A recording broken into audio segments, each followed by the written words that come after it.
मंडळी, 2023 कसं आलं कसं गेलं काहीच कळलं नाही. पण या वर्षात बऱ्याच गोष्टी शिकायला मिळाल्या, अनुभवायला मिळाल्या. ज्या गोष्टींचा विचार केला नव्हता त्या गोष्टी सुद्धा बऱ्याच काही शिकवून गेल्या.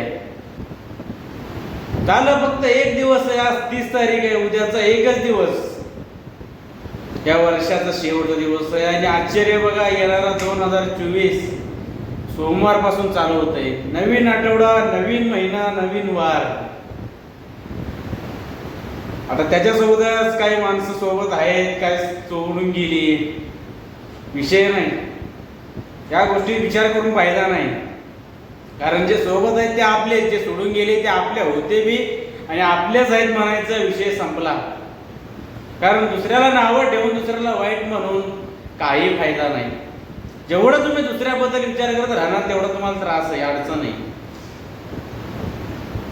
कारण काय माहितीये का, प्रत्येकाला आपल्या भावना समजतीलच असं पण नाही. गोष्ट जरी छोटी असली तरी बरंच काही शिकून जाते, लक्षात ठेवा.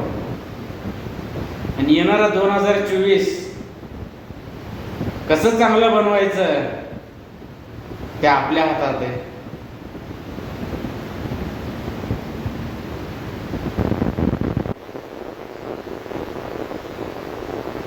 नवीन वर्षाच्या शुभेच्छा या आता तर देणार नाही. कारण आपलं मराठी माणसाचं नवीन वर्षी